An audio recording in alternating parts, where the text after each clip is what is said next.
Okay, I'm sorry about that. I'll move this so you can get closer, so we have to use this mic and like share less. I can, you sit where you want, I can slide the microphones down for you, okay? Yeah, why don't we all sit here because we have, yeah. Yeah, all good, I don't blame No you. worries, Mike. No worries, no worries, no worries. I will get up the FanFiction. Plug this and ooh, that's nice. I love how magnetic the charger is. You have HDMI on your laptop. Yeah? You have HDMI on your Oh, laptop. no, I'm not projecting anything. Thank No you, worries. folks. All good. Then I'm going to turn that projector off, folks, just so you know. Sounds great. Wait, Sounds you want me to great. Sounds where the fuck is it? Great. There we go. I'll do the first one by myself. Mm-hmm.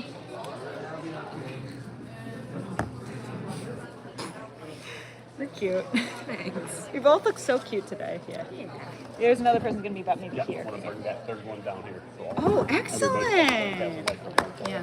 Yeah. It's alright if it's not too close to me. I have a pretty loud stage voice. I don't want to knock your phone over. I'm just gonna- Great. I am doing the first. Oh, hi, they're on the front row. Yeah. What? It's right here. I kind of need it. Just go into my backpack. I have another power bank in there. My backpack's over there. Oh, they're checking IDs. Oh, this. People are actually checking IDs. Oh my goodness. Got it. All right, On and off switch. Got it. you folks all set then? Thank you.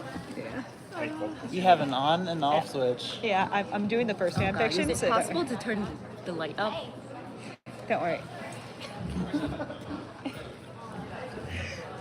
Maybe I'll call a volunteer from the audience if you're lucky.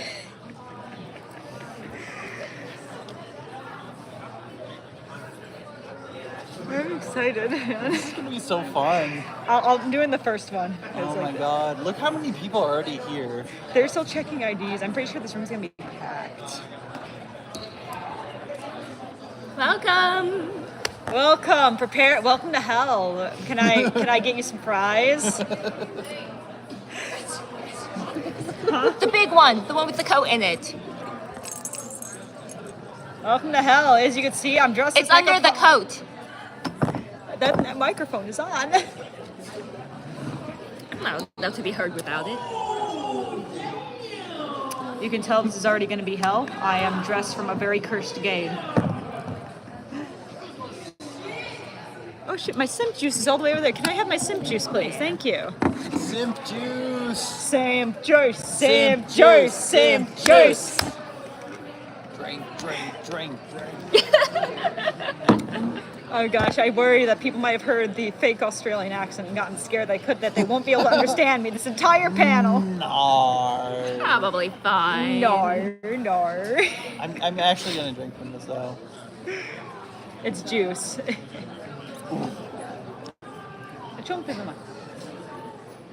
I forgot you don't speak Russian. No. You don't speak Russian. I speak Russian Why at would home. you assume I speak Russian? I'm used to speaking. I'm used to asking my boyfriend's opinions on things. He speaks Russian. I know da, and that's it. Aren't the ASMR supposed to be Russian? I know random. I know Their random like, name origin is based off of Russian Chinese stuff, find but it's slang complicated. words. Of course, we are fighting against the Russians. It's like a combination of like Russian and like old Latin stuff. It's complicated. Yeah. I'm just glad that we got everyone to make it this time. If we hadn't had somebody to reserve the lines, like we would have been fucked. They all would have been fucked. Oh my god, that's a lot of people. I think there's more. They Let's showed see. Hopefully it's they. 8:03. Should we get started? The door's still open, so probably not. Just direct me when you want me to start reading, and I will do it. I will turn on the microphone. All right.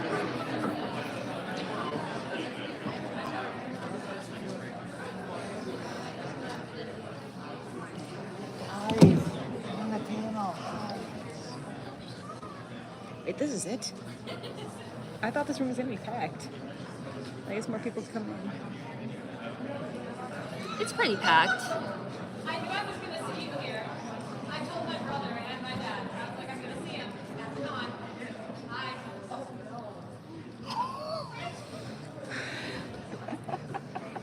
Anyone who wants a better seat, now's your chance to grab it.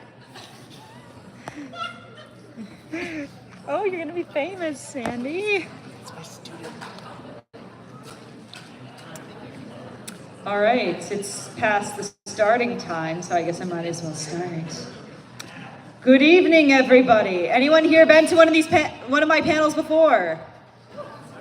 Oh, really? Oh, great. Yeah, because I've been at Anime Midwest, Anime USA, Anime Central, Con Alt Elite. You probably don't remember me if you went to ASEN because the bastards decided to put me in the same time as Hentai Hell. Bitch, I can't compete with Hentai Hell. Anyways, welcome my fellow degenerates. So, you think you know fan fiction? I bet you guys think My Immortal is the worst fan fiction ever written. You do not know true cringe until you have read the Furry Bible. You do not know true abominations until you have read not one, but two Sonic the Hedgehog fan fictions about 9/11.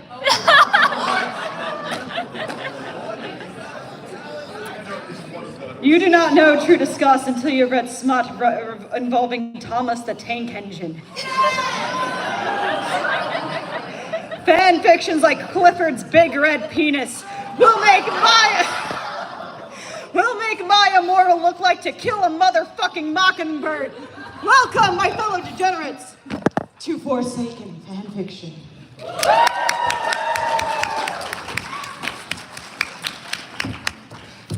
I've done quite a few of these over the time. I think I've done 3 this year. And I think you guys might be the biggest audience I've performed for in a long time. Look at all these precious victims. Now, I'm going to start with how I always start. And for the first time ever, I have 2 victims that are going to help me read this shit. The first one's all mine because this is a classic that I always love to start with. A Shakespeare Hemingway fan fiction. Now, if you don't know who Shakespeare Hemingway is, you're never gonna forget him after this. I'm gonna leave the title out for the first part because you'll understand what it is in a few moments. It was a sunny morning when the Super Bowl committee was about to announce the halftime act for the Super Bowl.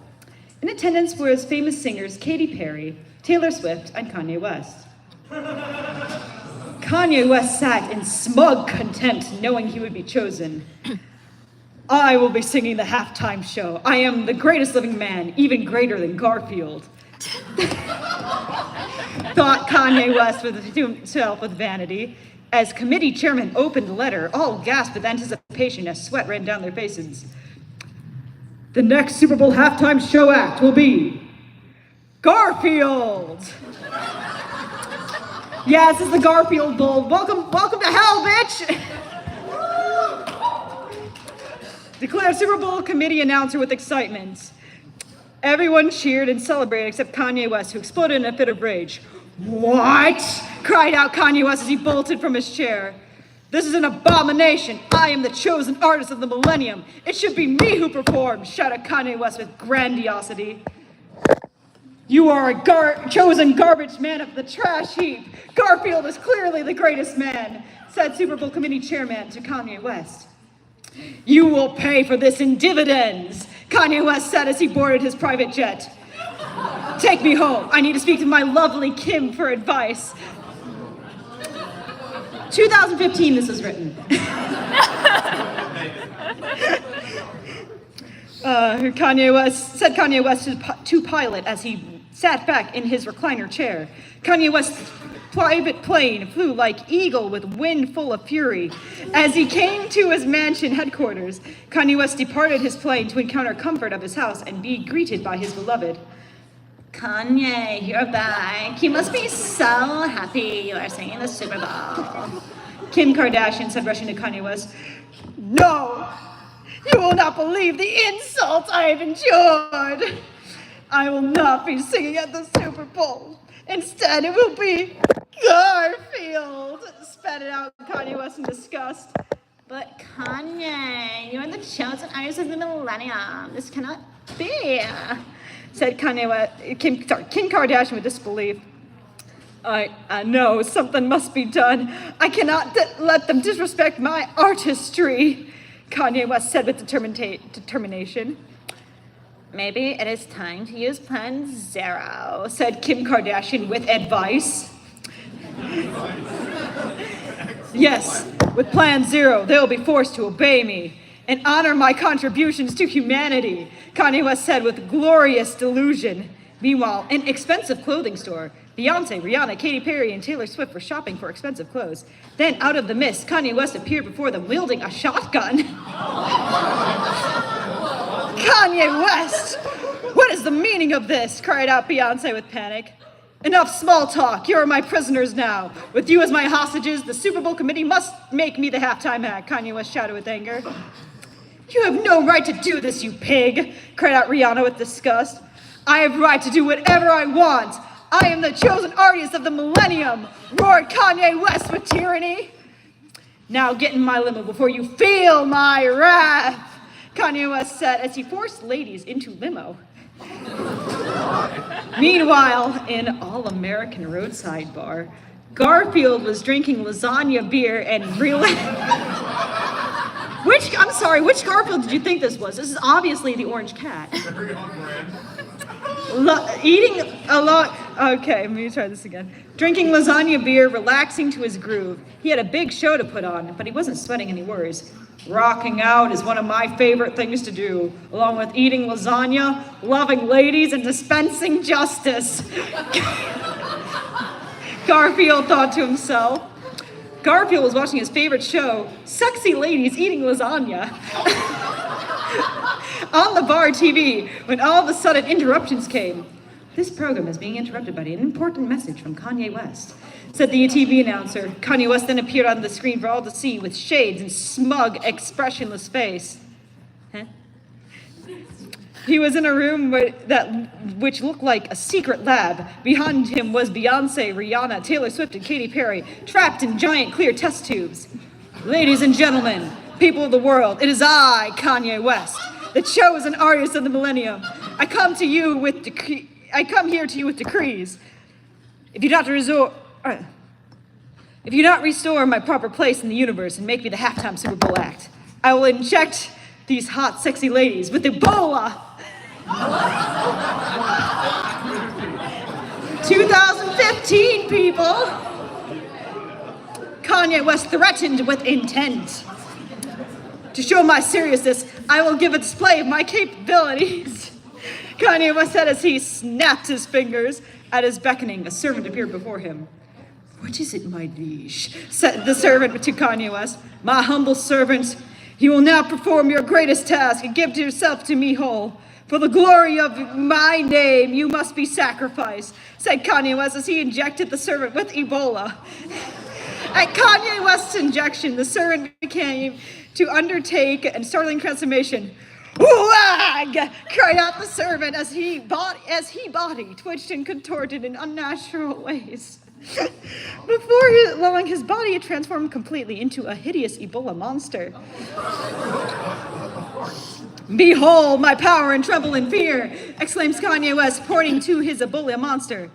You have 24 hours to give in to my demands, or else these fine specimens of ladyhood will suffer the consequences. Kanye, out, said Kanye West as he switched off his broadcast. Garfield trembled with anger and depravity of what he had witnessed. So angry was he that without realizing it, he had crushed the beer can glass in his hand into fine sand. There is a plague called Kanye West, and the only vaccine is my fist. Garfield said with justice so great, it would make children cry. Garfield caroused out of the bar like whirlwind of valor. Once inside, he boarded his custom Harley-Davidson motorcycle for riding intent. My road is the road of the hero, alone and full of sacrifice, said Garfield as he revved his motorcycle and took last bite of his lasagna sandwich. As Garfield rode off to meet his destiny, he turned on the radio for jamming beats, but it was appalled at the noise he heard. Up next is Lasagna is for the Poser, a song by Kanye West about how he's cooler than Garfield, said a radio announcer with throat-choking words. Oh, sorry. Up next is Lasagna is for the Poser, a song by Kanye West about how he is cooler than Garfield, said the radio announcer with throat-choking words. What? Roared Gazania. Garfield at hearing the nonsense. I am too white to rap. Here, Andy, you do it.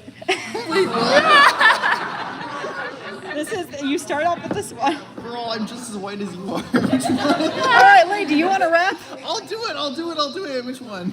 Start off here. Okay, sure. Yeah. Lasagna feeds the weak of mind. This is the truth you will find. Only food you need is my rhymes. Loser cat should get with the times. Lasagna is for the poser. I say it over and over. To the master, your head shall tower. My art is ferocious like a lawnmower. Is that it? What weakness, said Garfield with disgust as he turned off radio. This is not music, but the ramblings of a homeless baby, Garfield said with searing truth. No talent blasphemers must pay for their crimes against music and humanity, Garfield said with renewed determination as he rode on to Kanye West's mansion. Garfield rode and was pursued by biker warriors working for Kanye West. They wore badges with Kanye West's face and wielded guns that shot Ebola needles. I am the doctor of pain, and my diagnosis is murder, Garfield said as he took out his Desert Eagle and aimed it at Ebola biker scum. Time to cure you of life, Garfield said as he fired a rain of bullets which tore through biker villain flesh. My storm of bullets washes the filth of villainy, Garfield said with satisfaction as he continued onward. Garfield's writing eventually came to a stop when he reached West Mansion. As Garfield approached, thunder clashed with lightning, for the fate of the heavens themselves knew that a showdown of the destiny was about to happen. Garfield approached the mansion gates, which were decorated with gargoyles with Kanye West's head on them. Nothing like a good tailgate, Garfield said as he punched the gate down. The only thing I will be grilling is Kanye West's face, Garfield declared while walking to the mansion. As Garfield entered yard, he passed fountain, which had statue of Kanye West spitting water while holding a Nobel Peace Prize trophy. Tomfoolery! Garfield roared as he smashed the statue with his mighty fists. Garfield then walked into mansion to serve justice like fine wine, aged and chilled. In mansion room, he saw decorations of decadence. Paintings of Kanye West in historical mythic scenes, fighting minotaurs, and crossing the Rubicon. I knew that would just make you burst out laughing. Rubicon. Well, I lost my place, oh my gosh. Crossing Rubicon. I'm looking at there it is, there's the Rubicon. In the center of a statue of Kanye West, with a great sword standing triumphantly over a dragon. Make-believe victories for make-believe man, Garfield said with stoic truth. On the statue, Garfield saw a switch and went close for examining. On flipping the switch, the statue and surrounding floor went down like elevator to secret basement lab. Lab was made of halls with walls and floors. The torment of innocence screams from this lab, Garfield said to himself knowingly. As Garfield explored and explored, he finally arrived at the destination. He saw Kanye West in test tubes filled with sexy ladies in distress. Garfield rushed in for confrontations, ready to bring down his hammer of justice on Kanye West's feeble flesh. Garfield, what are you doing in my treasured home? How dare you? Kanye West cried out in disbelief. Did you think you could kidnap ladies and insult me with nursery rhymes and live? Garfield said as he cracked his knuckles. I'm the chosen artist of the millennium. You are nothing. Crush him! Kanye West ordered to his Ebola monster. Ebola monster rushed Garfield with shoulder charge, but Garfield stopped him with one hand. Madness of the mind deforms flesh. Time to end the misery, poor beast. Garfield said with solemn words as he picked up Ebola Monster and pile-drived him into the ground. I'm sorry, into ground. Find peace in the abyss. Garfield said as he looked down at dead Ebola Monster with sadness. How could you? I order you to leave. You are nothing. I am the future, Kanye West squealed with tantrum. You have no future, Garfield said as he glared at Kanye West with eyes of burning lasagna. No, I am the chosen artist of the millennium. I'm a genius. I'm unstoppable. Feel my strength, Kanye West said as he ran towards Garfield in a flailing motion and punched a fist at him, but it was deflected off like foam on a brick wall. Worm, you claim godhood, but you are not even achieved manhood. Feel my fist and fall to hell, Garfield said as he thrust mighty fists at Kanye West, vaporizing him into dust. Holy shit.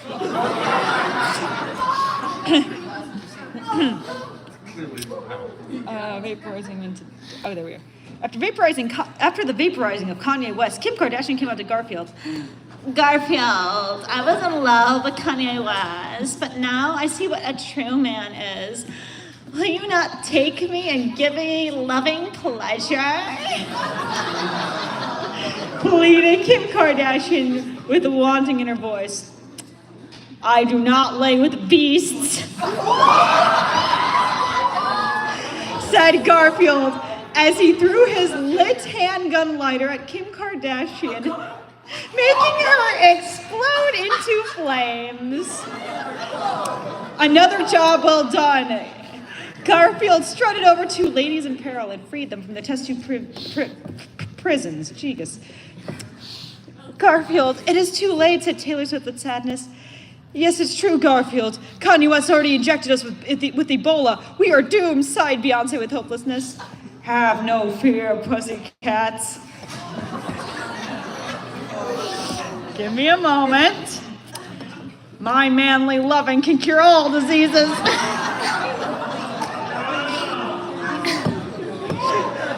Garfield said with a wink as he unsheathed his man blade.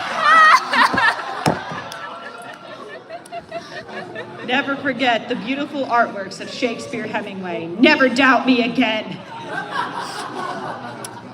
That was good. Oh, Garfield, you always know what to say to put a lady's mind at ease, said Katy Perry with relief.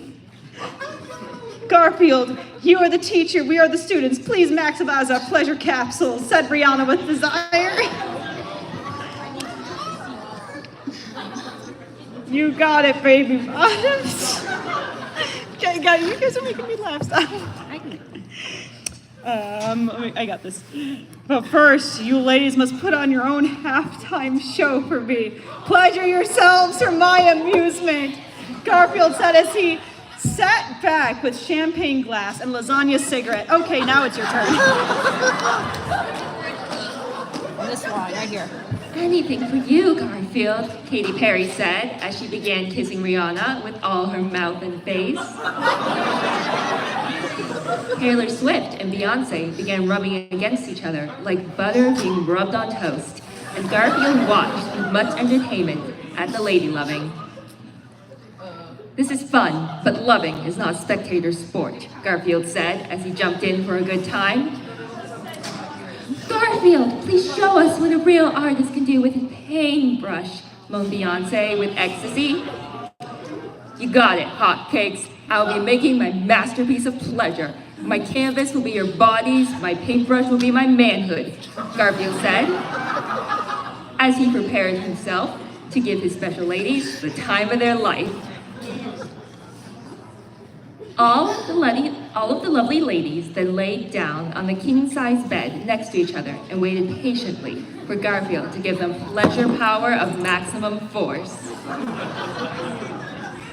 This is what I call a babe buffet, Garfield said, as he took turns thrusting his cosmic love katana into each of the 5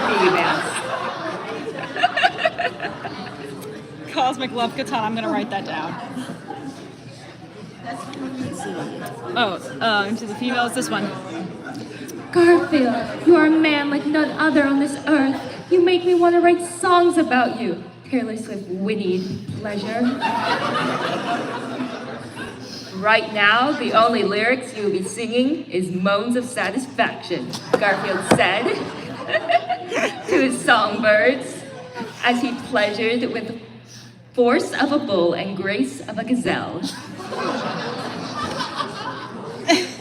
The loving went on for hours, but what seemed like moments as Garfield spread his loving on each his darling divas with expertise of a master.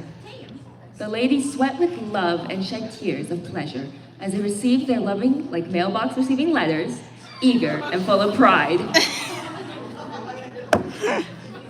After lovemaking, the ladies felt renewed. I got this now. Garfield is a miracle. We are cured of Ebola. Exclaimed Katy Perry with joy. I told you, the only vaccine you need is here. Garfield said, pointing down at his pants. Garfield, can you not love us more? We are hungry, and you are main meal of manhood, said Beyonce, licking her lips. Garfield had considered her thoughts, but looked down at his pocket watch and realized the time. Oh no, it is almost time for Super Bowl halftime, Garfield said with surprise at seeing the time. Garfield, you'll never reach the Super Bowl in time. We are too far away, sighed Taylor Swift with worry. No fears, my sexy stars. Behold, Garfield reassured the ladies. Garfield put 2 mighty fingers in his mouth and whistled a mighty whistle in a familiar voice that's heard by all. Hamako! It was John Arbuckle riding a fighter jet over the mansion. Garfield, hurry on out. We have to hurry to the Super Bowl halftime and to rock out and melt faces, John Arbuckle said on loudspeaker. There's my ride. I have to jet. I'll catch you saucy sirens later, Garfield said coolly with a wink as he left mansion to board jet. There is the chosen real man of the millennium, moaned Rihanna with longing as she watched Garfield leave. Garfield boarded jet with John Arbuckle and flew to Super Bowl Stadium where Super Bowl was being played. When they arrived, they braked the jet and disembarked to halftime stage with the rest of the band was waiting for them. The crowd went into hysterics seeing Garfield and John Arbuckle arriving on the stage. Even Patriots and Seahawks lost their cool when seeing their heroes in the flesh. Garfield took out his mic, and John Arbuckle took out his flaming lasagna electric guitar as they prepared to address the audience. Hello, everyone here at Super Bowl Stadium. For your listening pleasure, this is a hot new song off our new EP titled Lonely Lasagna Lover. Keep hold of your faces so they are not melted, Garfield said as he prepped to rock the stadium off its roof. This machines went off and lasers shot forth off the stage. The song started with a cool keyboard intro and joined by John Arbuckle's chords of power, full heavy metal rocking, as Garfield began to sing with awesome manly voice. Which one of you wants to sing? Anyway. Babe, always thinking about you. Don't know anymore what to do. Walking alone, filled with doubt. Want to lick you inside and out. You are my lonely lasagna lover. A girl like you, there is no other. I'll be on you like Big Brother. Because you are my lonely lasagna lover. Sugar, your lips make me hot. I want to give you everything I got. Like fresh lasagna, you are soft and wet. Kneel down and be my teacher's pet. You are my lonely lasagna lover. In your legs, I want to go undercover. I want to love you over and over because you are my lonely lasagna lover.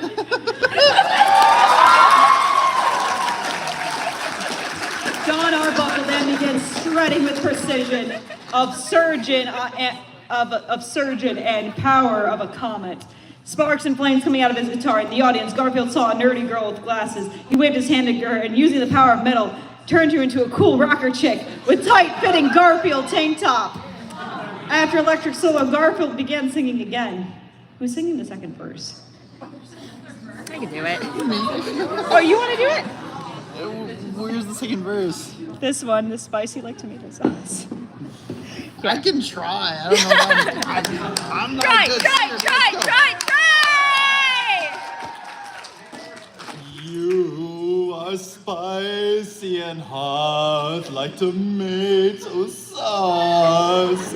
But in the bedroom, I am the boss. I am a starving man hungry for love. Our bodies fit together like a glove. You are my lonely lasagna lover. I can never live with another. Inside my thoughts, you always hover. Because you are my lonely lasagna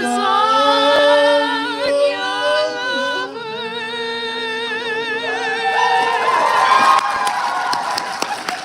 That was amazing, thank you. That was amazing, oh my gosh. After a rocking performance, audience went into ecstatic celebration and applauded, with sounds of hurricane fighting an earthquake. Both Patriots and Seahawks cried out at the power they witnessed, humbled and awed. There is no doubt here, the true winner of the Super Bowl and the new owner of the Super Bowl trophy, it's the Vince Lombardi trophy, is Garfield, declared Super Bowl official, handing trophy to Garfield. Thank you, I'll put this with my collection. Garfield said calmly as he took the trophy. As Garfield descended stage, ready to leave, both Patriots and Seahawks cheerleaders approached them with desire in their eyes. Oh, fucking damn it.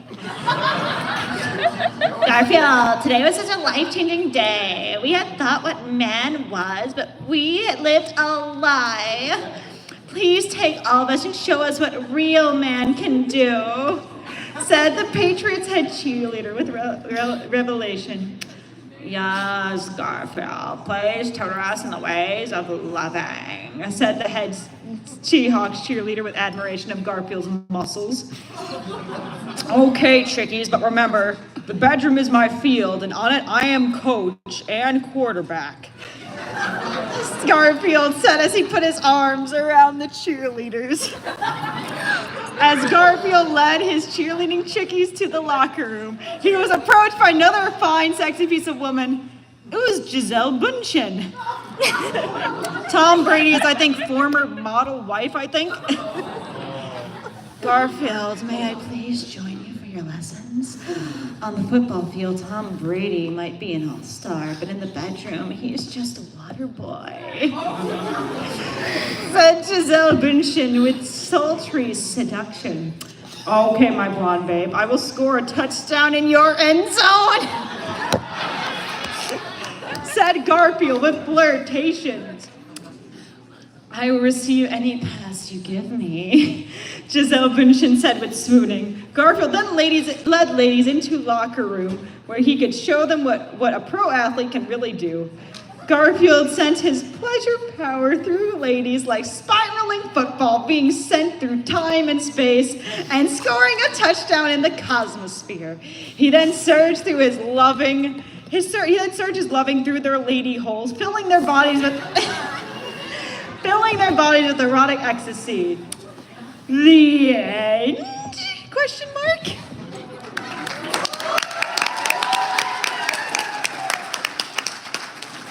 If anybody wants to leave, now's your chance. Oh, a great group of people are leaving. Oh no, they got Trump. Don't worry, we're getting to the saucy stuff now. Yes, they do.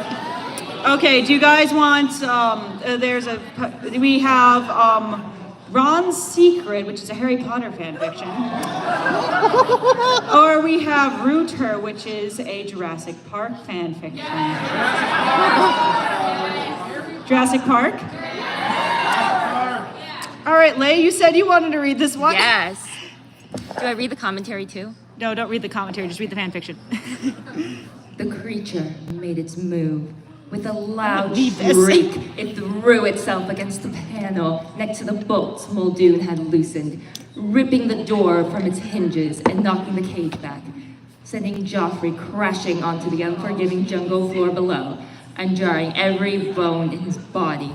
Howling in triumph, the creature shot out a brown, scaly limb and sunk a vicious, saber-like claw into the workman's fleshy ankle, tearing through the muscle and bone and locking itself firmly in place.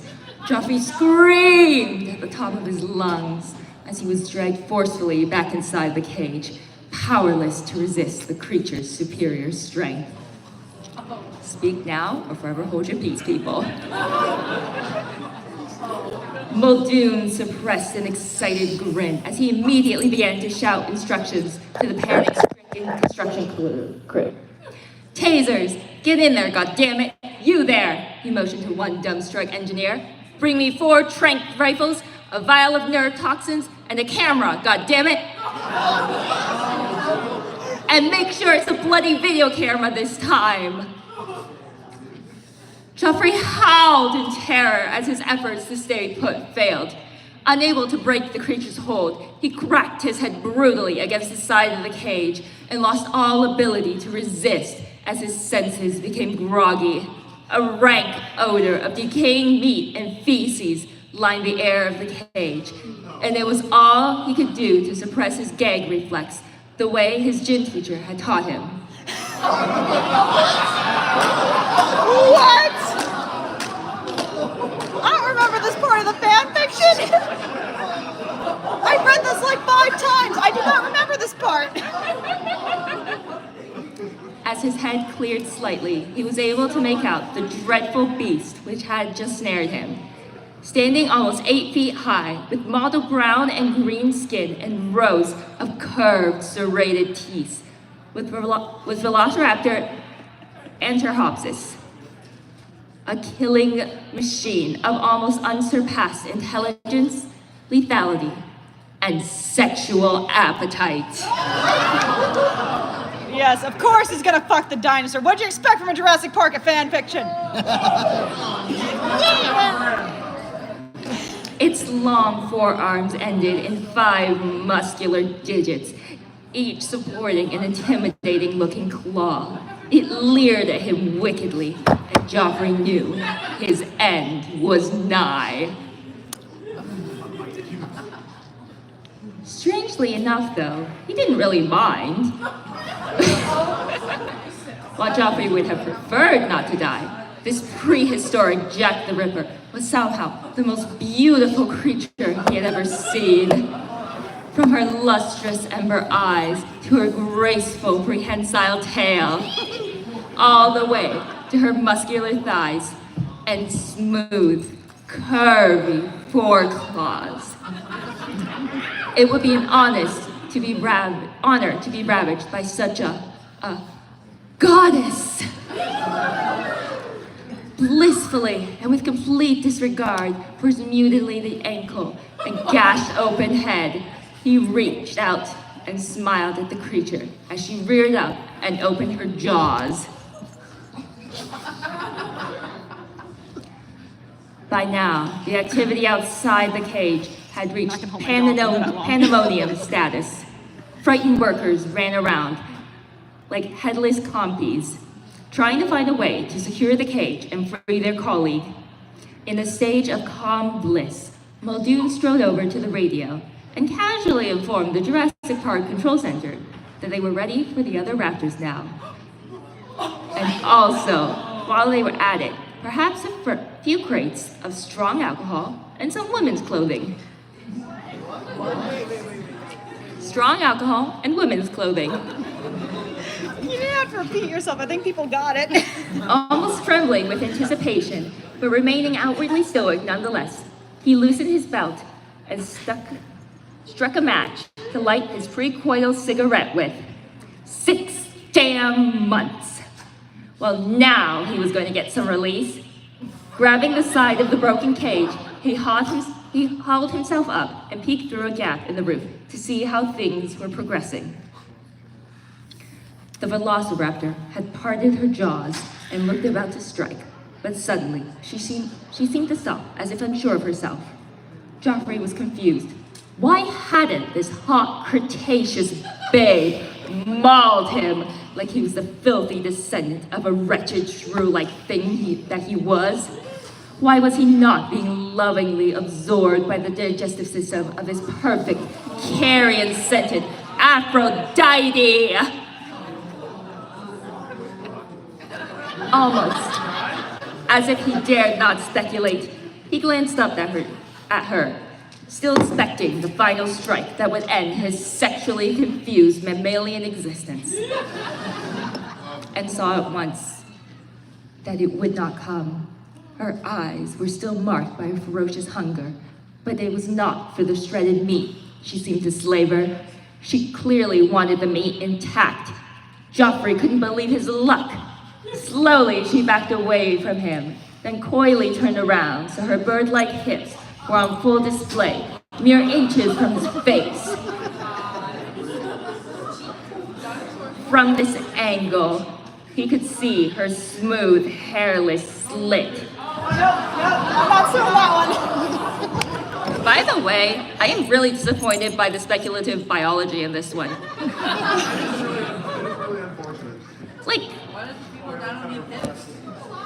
well, they would have had hip bones, because birds have hip bones, but like, she would also have a cloaca, probably, given what birds have going on. We don't have time to argue about dinosaur biology. It's the most disturbing part of this! You need me to continue? Are you so disturbed by the lack of accurate dinosaur biology you need me to continue? I can continue. All right, fine. Let's see, we ended at... This one here. Slit. As he began to drool, she started to shake her hips from side to side seductively, delicately spraying him with gallons upon gallons of dinosaur sex pheromones she had in some gland that all velociraptors had, but didn't get fossilized with the rest of them because it was too soft somehow. Everywhere. Everywhere. Cautiously at first, lest he somehow alarm her or turn her off, Joffrey began to lightly rub the area around her velociraptor with his chin, nuzzling the rough, pebble-like folds of skin surrounding it with his tongue. The creature howled with terrifying primordial delight and thrust herself back onto Joffrey's mouth, knocking out his front teeth and ramming his lower jaw deep inside her. Yeah, I'm gonna need that. Oh, I got this next line.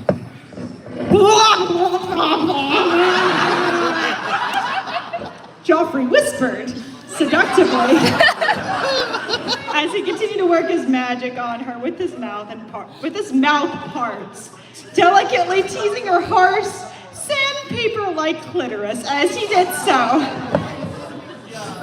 There you go. I'm sorry. You could have it. From his vantage point on top of the cage, Muldoon could see that things were progressing far better than he could have ever hoped for. "You there!" he shouted at the engineer again, who had returned with the equipment he had been asked to retrieve. "Get up here and set that video camera up. The rest of you, find some bloody tasers." The velociraptor continued to bellow and howl and echo her savage primordial joy across the construction site as Joffrey brought her halfway to climax. With one exaggerated movement, she threw her hips violently to one side, dislodging Joffrey's lower jaw from her deep, hot minge and hammering him against the side of the cage. Winded, he collapsed to the floor, his face a brutal-looking mess of blood, bone, flesh, dinosaur sex pheromones, and primeval vagina juices. The velociraptor was a merciless predator, but she was not a selfish lover. It was time to reciprocate. This is a classic, guys, classic. As Joffrey lay battered on the cage floor, barely able to move, she approached him and lightly rested her perfectly shaped foot on his crotch. Step on me, baby! Even through his dislocated muscle, she could feel the bulge. She grinned, as all velociraptors are pretty much forced to do because of their bone structure. And with one deft flick of her curved toe claw, she tore through the lining of his pants and exposed his engorged, throbbing member.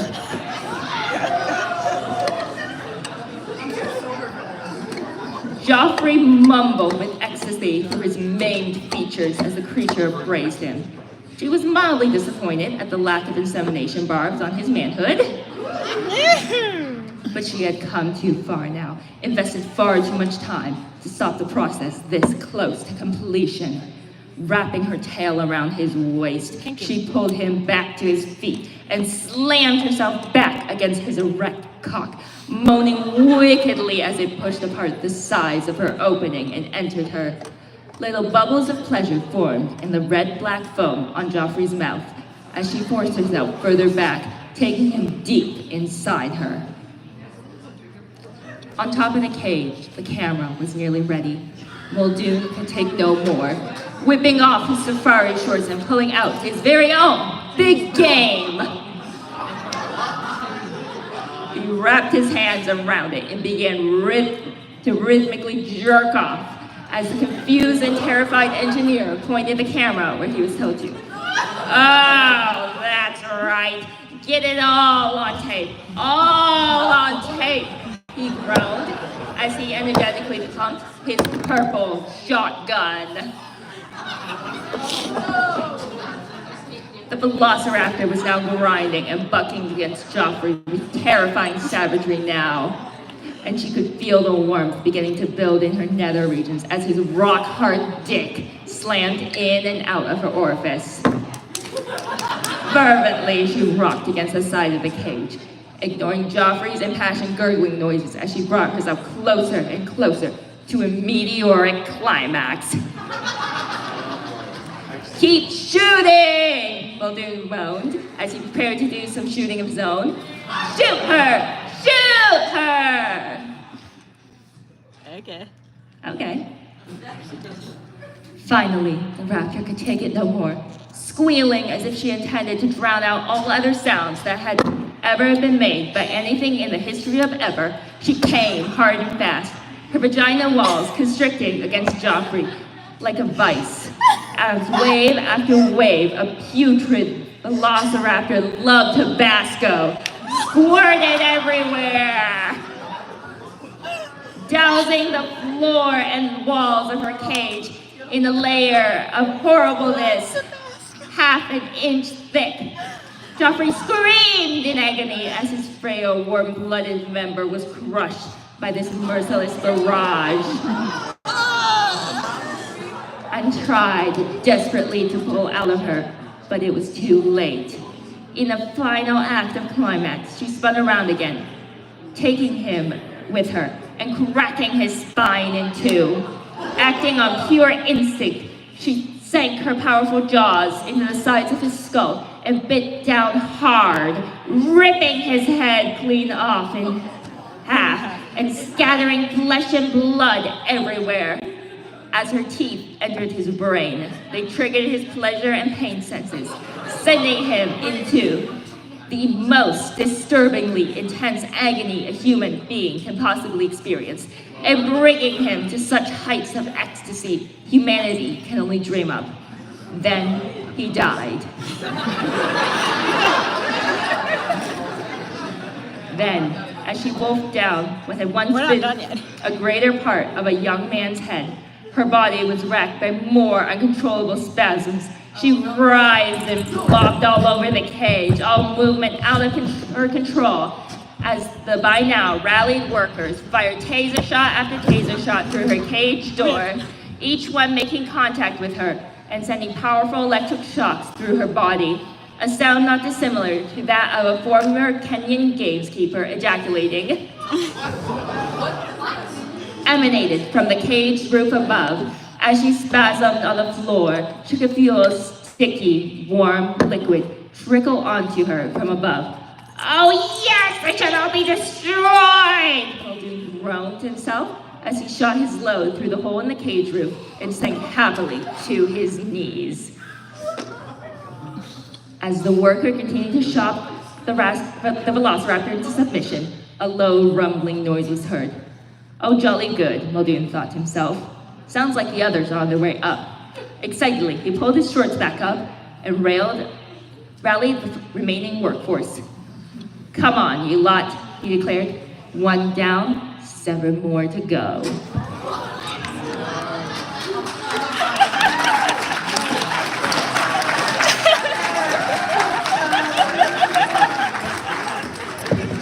All right, thank you. Yeah, you said you had some good voices for that one. I didn't know you'd be so passionate about it. All right. Fun! So, let's see what's next. Do we read, oh gosh, do we read the Teletubby fanfiction now? I was born to read the Teletubby fanfiction. You want to read the Teletubby fanfiction? I want to read the Teletubby fanfiction. All right. Oh, I think they might need some, I think from the amount of head shaking, I think they might need a little bit of a warm-up. A break. All right, maybe I'll give you guys a small little break. This is the ones I read very often. A lot of you might recognize this one. Midnight was beginning to roll around, and Elon Musk sat drearily at his home. He lounged on his stupid couch that he owned that it was like 15 feet. I don't know if he was actually owns that or if I just made it up. Anyways, boredom lulled the quiet air of his mansion. Grimes is somewhere, probably at a rave doing shit Grime does. The point is, it was late in the night. The house was dreadfully empty, and Elon was lonely. Sighing, he closed his eyes. Wouldn't it be so bad if he fell asleep on the couch? Grimes wasn't home to yell at him about the best sleeping position to open his 3rd chakra. Anyways, his heartbeat slowed like a lizard or something, until he heard a rustle. His eyes widened as soon as he popped them open. Standing there in front of Elon, in his own living room, was the one and only Wario from Nintendo. Nintendo, no cease and desist, please. OMG, Wario, he breathed incredulously. Elon! His eyes widened more. You knew my name. Of course I do. As Wario spoke, Elon could see him raking his eyes over his long, lounging figure, heat raising in his face for a reason he couldn't quite name. He did the same, taking in the stout man. His glorious zigzag mustache glistened in the moonlight, perfectly placed on his profile like he was chiseled by the gods. Elon studied the way his purple overalls and yellow shirt morphed against his body, taut over his rippling muscles. The W on his hat reminded Elon of his own sins, and he shuddered, although not completely for that reason. As his gaze drank in the short man sitting before him, he began to think he was kind of hot. His previous question drifted back to memory. How do you know me? Isn't it obvious? Wario said with a smirk, only making Elon blush more. I watched your SNL performance, more specifically your portrayal of me. Oh, Elon blinked. Did you like it? It was intriguing. Wario stepped closer, Elon feeling a buzz along his back, getting hotter and the longer the man studying him. He barely realized he was sitting upright, clutching at his every word. Interesting in what way? Wario's eyes met him. Let's just say I prefer you without that costume. Elon sat down as his plain white dress shirt and chuckled. Was that meant to be a flirt? As he looked up, he realized Wario had stepped closer again. Depends if you take it as one. Soft dust particles drifted gently through the beam of moonlight, painting Wario in silver lighting. If Grimes were here, she would have KO smashed Burroughs eliminated it because she hates dust, contrary to the name, actually. Elon's gaze fell to a sudden seriousness. Why did you come here? Wario paused for a moment before answering. I wanted to get a closer look at you. Elon threw his hands out of the sweeping gesture like Joker from Joker 2019. Well, like what you see. A hand was placed on Wario's hip. Oh, sorry, what is it? Provocative are we? At least you fit my character. Is that right, Elon mumbled, as Wario inched closer yet again, now standing directly in front of the stupid couch. As he moved forward, he would practically be in Elon's lap. The billionaire's brow lifted as he realized he didn't exactly pose to that idea. Well, what? Elon asked. Your question, my way. I see you drinking my image down. Any reason why? Elon gulped, feeling heat rising in his face. I'm sorry, what? Elon asked. Your question, my way. I see you drinking my image down. Any reason why? I forgot the lines were reversed. Elon gulped, feeling heat rising in his face again. And what if I said yes? He grasped the other man and dared to close the final inch forward, putting a knee on his pristine white couch, right between Elon's schmexy grasshopper legs. Well, that would just make you dirty, wouldn't it? Wario could tell every word he uttered pained another degree of heat across the billionaire's face, as he gladly spelled every word possible to make the other man shudder. In the distance between them was a small, narrow moonlight pushed away by a thick shadow of Wario's figure it fell onto Elon. Somehow the darkness between them only boosted the sensuality. Wario flicked his tongue over his lips as he dared to speak again. What do you really think of me, Elon Musk?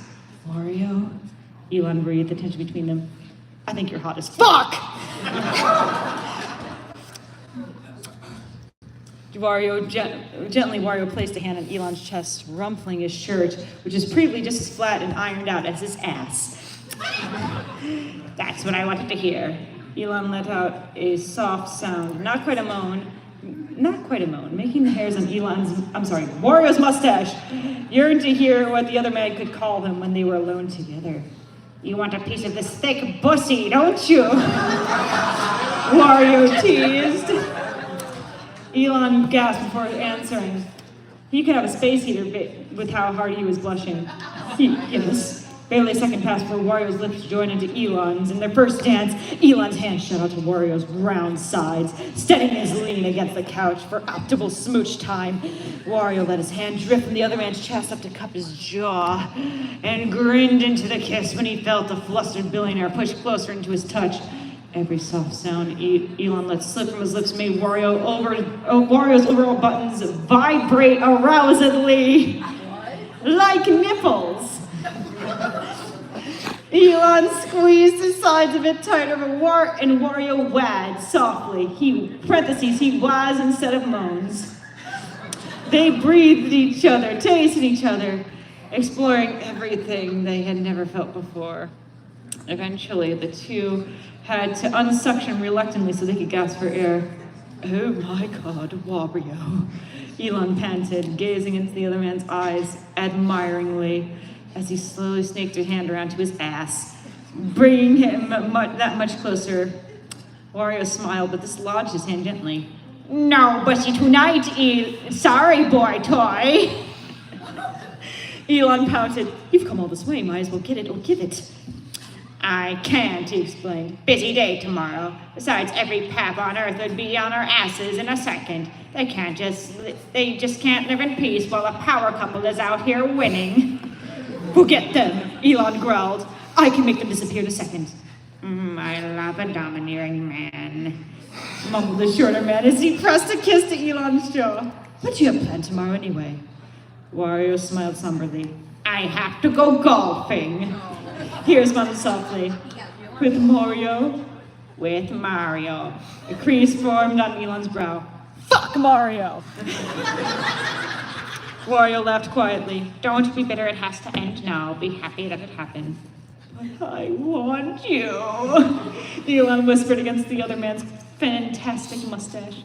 Good night, Elon. But Wario. Wario pressed a thick, sausage-like finger to Elon's lips. Shh, don't speak. Elon frowned, mumbling through the man's meaty hand extensions. Wait, I could ask Peach Grimes about starting a throuple. She'd be definitely 100% say yes. Wario shook his head. No, let her be your lover in truthful mornings. As for me, let me be your lover when the sinful shadow creeps in. Elon stared wistfully at the wide and sexy words. She's my dawn, and you're my dusk. just like Twilight. Exactly. Hashtag Alice Cullen Gang for life. With that, Wario began to slip away, fading gracefully, almost as if he were wearing Heelys. Elon watches, a mix of sadness and awe. Will I see you again? He asked, barely whispering despite the distance. Wario's deep brown orbs gazed back dreamily. He parted his lips to speak, and only poetry fell through. Wah. And with that, he was gone. I'm sorry, were you expecting smut? No, but for you tonight, audience. Alright, that was a nice breather. But now time for my magnum opus for you guys. It's called Severus Snape, Professor and Lover. Do I get If to read anyone this wants one? a copy of it, You may ask go. me. You may go ahead. You may get to read this. Thank you. Severus Snape was very sad. He was not having many pleasures doing lectures and teaching students anymore. All those adventures happening at Hogwarts sucked the inner life from his bones, and he had nothing more to accomplish. He went to Dumbledore. Headmaster, I want to be expelled. I don't have what it takes to teach anymore. Dumbledore was puzzled. But Snapper, you are my best professor. You can't go and waste the knowledge you have. Oh, Dumbledore, I'm so sad, said Snape, putting back his hand on the front of his forehead. Dumbledore, the powerful and wise Magnus he was, thought a solution. Okay, Snape, I'll transfer you to another plane, somewhere calm, where you will help good creatures that have no parents. Snape got grateful that the Dumbledore understood his feelings and pushed him to the place less onerous to his advancing age. I am pronouncing these spelling mistakes, okay? Snape took a train and after days finally reached an colorful and wonderful place. It was Tubby Dome Supertronic, the place of Dweedling of his new students. He reached there and Persephone welcomed him. Professor Snape, you arrived! The students wait you in the classroom! Snape was still sad, but his powerful stomach got chills because the mystery of novelty approached his comfort zone. When Snape entered the classroom, 4 colored creatures were there, seating on the chairs. They said to Snape, "Hey-oh!" And Snape smiled, feeling his heart get full of ignominious passion.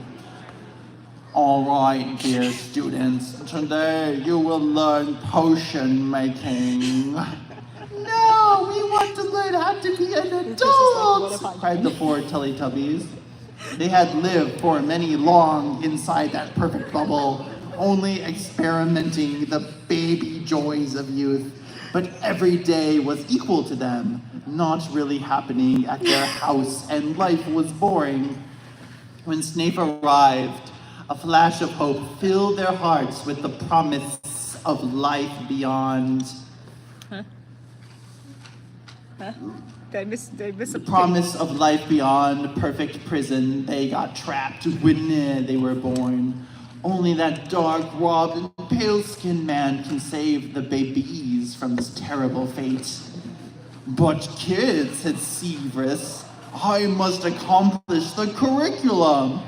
Oh, Professor, I'm dying from inside. Don't let the evil Persephone suck the last remnants of humanity locked in my so feeble broken heart, said the yellow Teletubby, La, with a sensitive voice, calling for a strong man to free her mind, her body. Snape looked her and felt something funny inside his pelvis. It was a long time since the Last time he shared intimacy-filled moments with a woman, Snap was starting to break. But Teletubbies, if the Persephone woman wants us, how can we have privacy? The purple leader, Tinky Winky, got up and uttered his powerful throat. I have a secret place, Professor. We can learn there and free ourselves from the bounds of madness that others inflicted upon us, said him, hitting his chest with clenched hands. Snape looked down, thought, and followed through the purple leader. They opened a secret door inside their house, a door leading to the basement. The place was full of rats and cockroaches. Water infiltrated the place, and mold smell was present in dangerous quantities. A lot of earth and dirty was covering the place, and a hole in the wall could be seen. You are making a hole? Yes, Snape, said Tinky Winky. We must escape, so we are creating exit route. Get out of the evil crunches of evil woman Persephone. Oh, I must help you, Teletubbies. Professor, said Lala. First teach us how to adult. Snape nodded in agreement. He, with his wondrous magic wand, created a giant bed and some wine and cheese to accompany this illustrious Winston moments. Teletubbies, lay hair with me. I'll teach you how to be a man. Oh, but you, Pooh, aren't ready yet. You are too young, baby. Stay here in the corner and play with your small hose. And Pooh got sad, but nevertheless, he did what Snap said and watched the others while they got teached. So, said Snap, La La, you make a pair with me. Tinky Winky, you go with Dipsy. Watch me while I play with La La and mimic my movements. This way you will learn. Snape then got his knees and looked on Lady La La. She was sweating a bit. Don't be afraid, small yellow girl. Just spread your legs. And she did. An engorged vagina shined at her crotch. But it was full of cotton yellow pubic hair. Snape picked up a scissor and cut it. Snape, said Dipsy, Tinky Winky have no crotch mouth, but a very strange tongue. It's filled with purple wrinkled skin. Oh, Dipsy, he don't have crotch mouth, but behind him you will find pork's eye. Don't be afraid. It's dirty, but after a while, you will like the fine flavor of melted chocolate covering your lips. I want to die.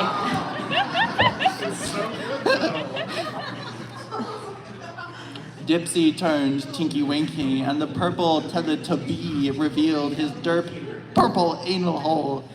What I do? Asked Dipsy. The same I will do with La La. Don't be afraid. Tinky Winky will scream and moan, but you must go on, said Snape with calm and soft-deeple voice.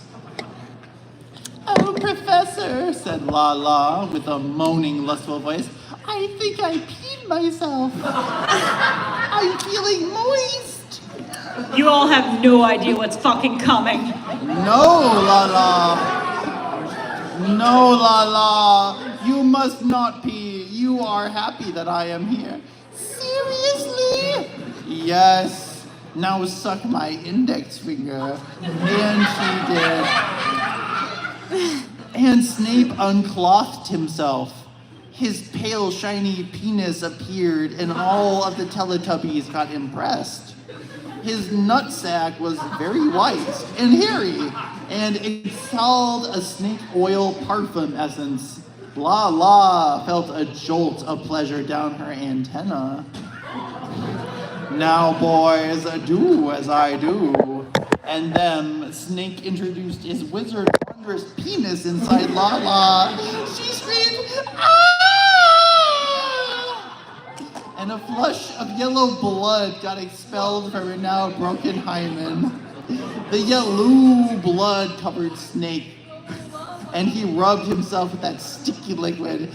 Professor, moaned loudly Lala. Isn't this wrong? I feel so dirty. No, Lala, don't be ashamed. When you bit the forbidden fruit, the knowledge will fulfill your innermost desires. Be my Eve. And Snape punched her uterus with his roketerous penis. The Teletubby girl moans more and smiles her face. Dipsy do the same on Tinky Wonky. Puncturing the purple asshole with the green penis he is so proud of. Tinky Winky screams, "Oh! You hurt me, my dear friend. Stop! I cannot withstand your protuberant obelisk of decollation." This is our DM, and he's using some of the similar voices he uses for a lot of beloved NPCs, so it's that much disturbing to the rest of us. I can't, said Dipsy with condescending voice. Professor said I must go on with journey throughout the steps toward a greater understanding about our true nature as alienated species from our parenthood. Tinky Winky was suffering the destiny of those under the yoke of their own expectations. But Snape was wise and appealed. Dipsy, use your bodily fluids to appease the sorrow of your roost companion. Dipsy then spit on his hand, an immense glob of putrid mucus. It was green as his body, and full of dancing crawlers that were enjoying the hot abode that was his nostrils. Dipsy covered his fluffy, hard penis with it and penetrated Tinky Winky again. This time, the purple one enjoyed it.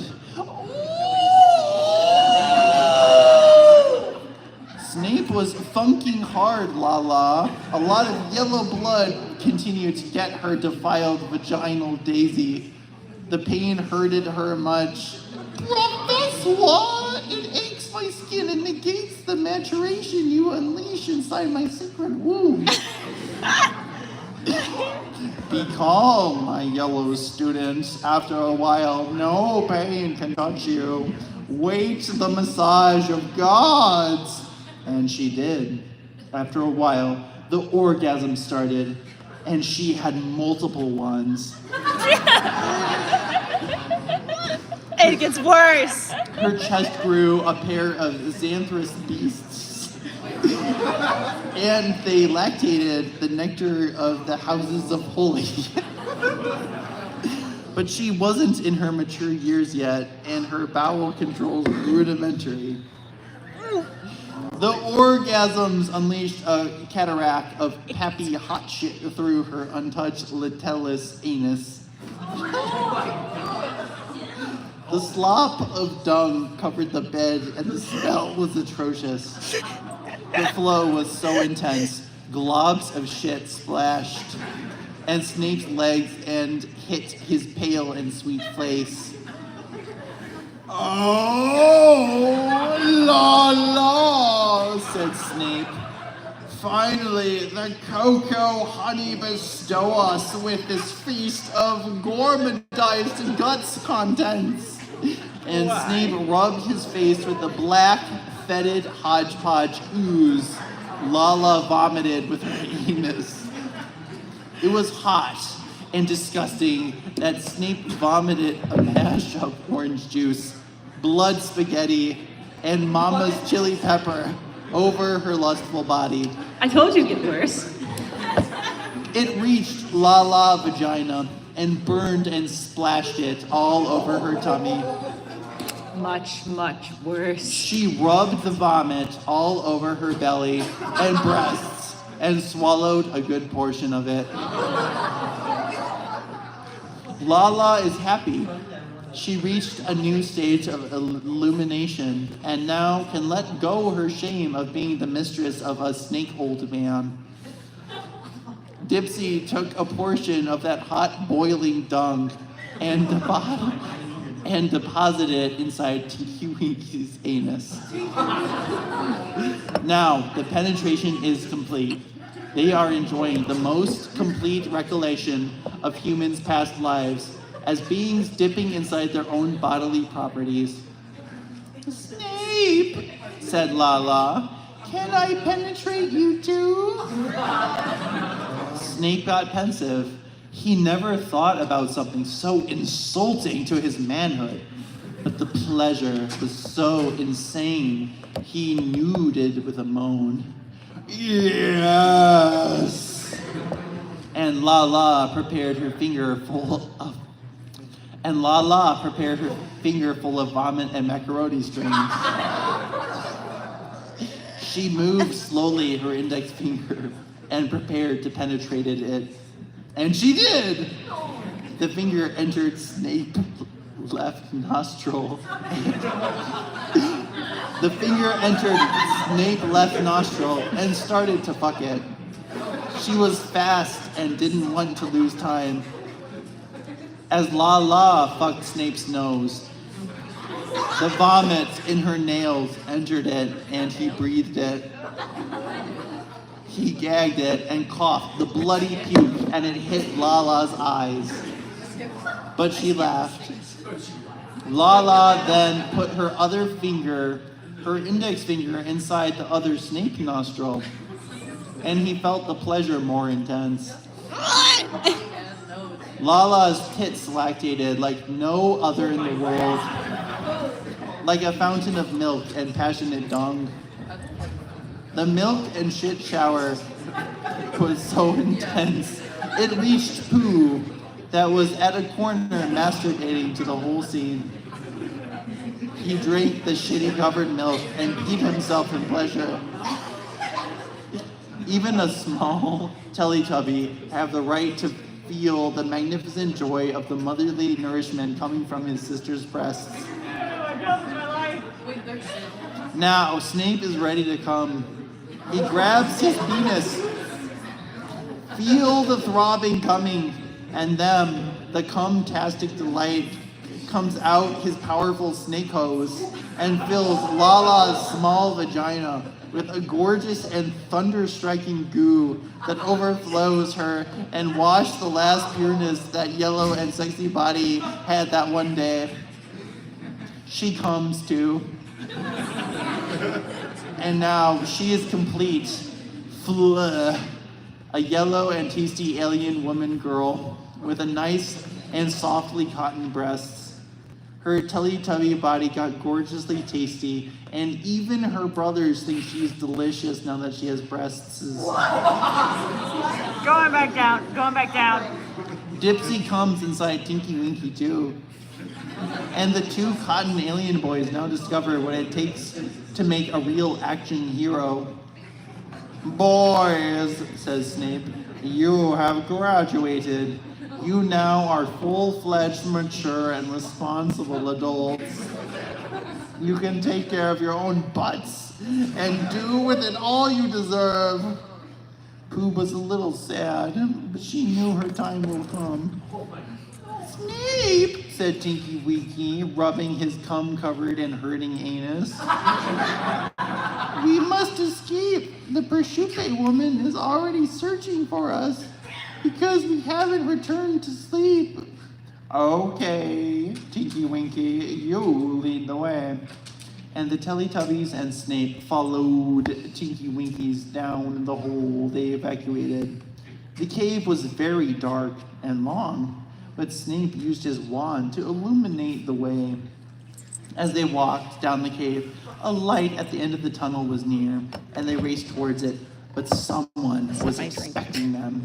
A figure was facing the cave, with his back turned against the light out of the tunnel. You shall not pass, said the voice. Who are you? Asked Jid Snape. I am very disappointed with you, Snape. I thought you had rock shadow heart, but it seems I am wrong. It was a mistake sending you here to practice these little rainbow bastards. A mistake I'm going to correct. Wait, I know that voice. It's... And then the figure emerges from the light, creating a flowing flame around him. And his face is revealed. It's Dumbledore! It is Dumbledore! No! You! Shouted Snappy. Yes, me! Why do you want with the Teletubbies? Oh, you don't know. They are Death Eaters, Snape. We must killeth them. Yeah, this surprisingly has plot. Death Eaters? That's impossible. No, said Tinky Winky. It's true. We worked to Voldemort. Snape got odd. No. Why? Voldemort promised that he would free our homeland from the Dementors' home invasion. But as we worked for him and infiltrated inside the Hogwarts, Dumbledore caught us. Now he absorbs our energies to fuel his mecha bulldozer that... Shut the fuck up! Hi, Dumbledore. No, you will die.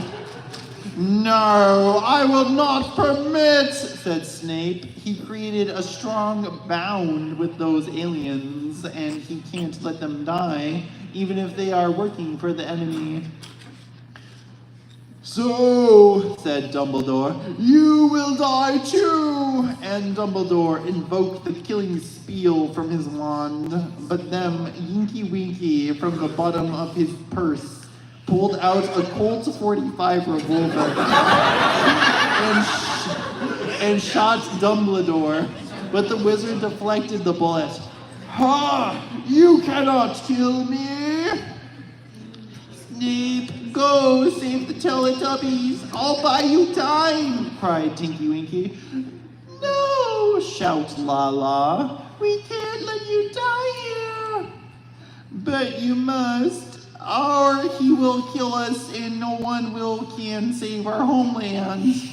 And the Tinky Winky advanced in the Dumbledore's direction, shooting rapid bullets at him. Snape used his wand and started to drill a hole in the cave, circumventing the vicious battle happening near the entrance. Snape and the Teletubbies managed to drill another hole out some feet away from the confrontation and go out of the cave. They raced away from it, and at some distance they saw Tinky Winky shooting Dumbledore. Dumbledore! Cried Tinky Winky. He picked a hand grenade, pulled the pin, threw it at Dumbledore, and shouted, Die, bastard! No! And the cave exploded, launching debris all over the place. Fast, Teletubbies! Shouted Snape. Hide!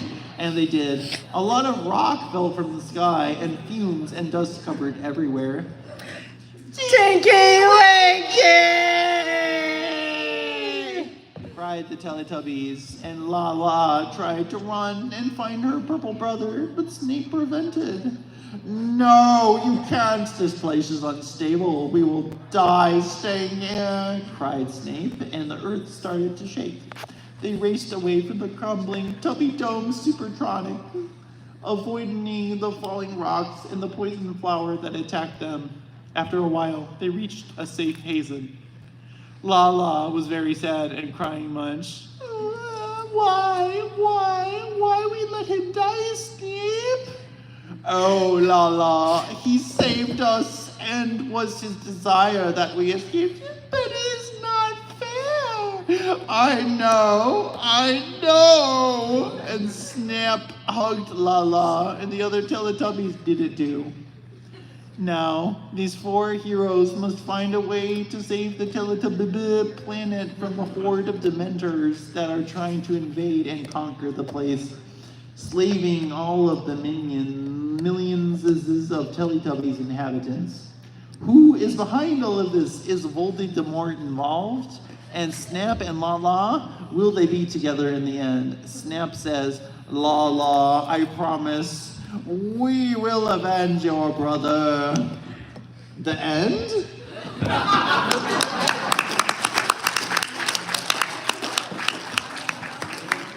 Now, like I said, it only gets worse. I need to finish my drink from that. Yeah, that was a clusterfuck. Anyways, there is one fanfiction I've been meaning to read, but I couldn't stomach doing it myself. So that's why I brought volunteers. Oh no. It's called Ron's Secret. It is another Harry Potter fanfiction. And I assure you, you'll find it entertaining to say the least. Part 1. Based by Deathlike Silence, who also wrote Promiscuous Hat, where Harry Potter fucks the Sorting Hat. But this is one of his more notorious fanfictions. Part 1, The Agony. No one knew how it happened. Ron had just gotten carried away, yet the bleakness and desolation would not leave. He couldn't stop thinking about her, the connection that they had shared, the comfort their short-lived romance had brought him. He sighed as tears of longing flooded down his cheeks. He wiped them away, his eyes not able to leave the empty bird cage which stood before him. It all happened at once. Harry had sent him upstairs to feed Hedwig while he went out to play Quidditch with Ginny. Ron could still remember how betrayed he had felt when the boy he was in love with had begun dating his own sister. But it was nowhere near as painful as this. He had been in tears. Ron remembered vividly as he climbed up the narrow staircase. He had sat next to the owl as he peered through the window, his lover and sister kissing in plain view, forcing himself to shut the dreams. Ron turned to Hedwig and stroked her lightly. He kept stroking her as she softly began nibbling her food from his fingers. Ron had never noticed how beautiful the bird was. Her majestic feathers shimmering innocently in the sun's rays. Oh yeah, a lot of people are leaving on that one. Get out while you can! All right, fine, I can stop if you want. Pussies!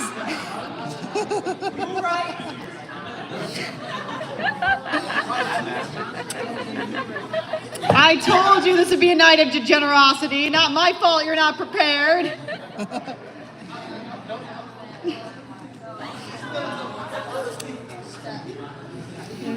Hang on a second. Ron buried his face in her feathers, kissing her gently. Hedwig had finished her dinner and had turned her attention to pecking at the dead mouse in her cage. She turned away from Ron, her little ass taunting him with each step she took. Ron couldn't take it any longer. He plunged his... You guys read this next part. I'm gonna find where...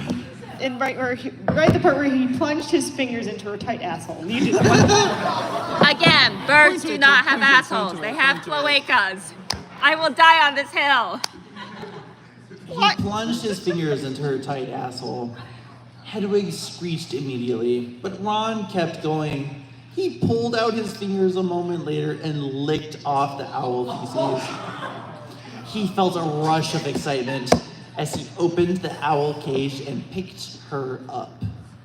Ron slid his tongue down her tender body, licking her soft feathers with passion. She tasted of dead rodents. This aroused Ron even more as he remembered the intimate moments he had shared with his pet rat Scabbers before he too had betrayed Ron. They had all left him, but Hedwig was different. She would not leave. Ron unzipped his trousers. He pulled down his underwear, exposing his 4-inch penis, hanging over his fire crotch. He placed the owl near his penis, and she pecked at it impulsively. Too much for you? Ron felt shivers go up his spine as he closed his eyes and moaned. The owl continued nibbling, each peck stinging him ferociously. Little specks of blood began to emerge through his pubic hair. Ron could feel himself growing harder and harder. Remember, a member of our species wrote this. Ron rustled Hedwig's shining feathers as the blood ran down his legs. "You've done this before, haven't you?" he whispered, giving her ass a little spank. The owl only screeched.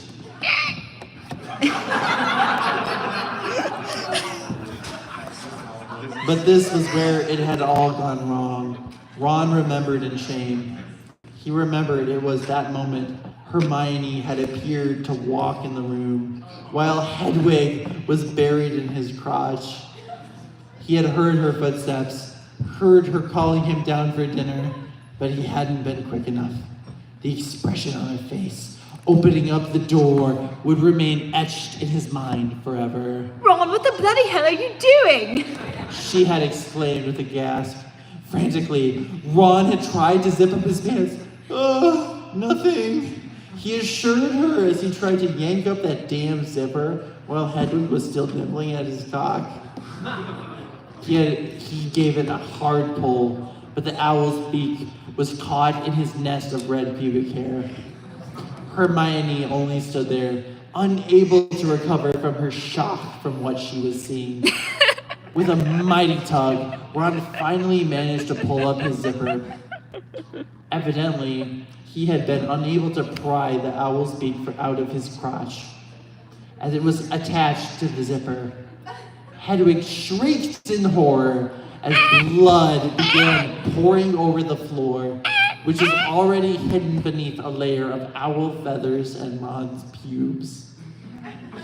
"See, nothing's going on," Ron said calmly, ignoring the racket Hedwig was now making. He picked the beak out of his zipper and casually threw it aside. "Just giving Hedwig her dinner. I guess she had got a little excited." But Hermione's jaws were still open, her eyes wide with shock. I see no reason to mention this to Harry," he added. The end.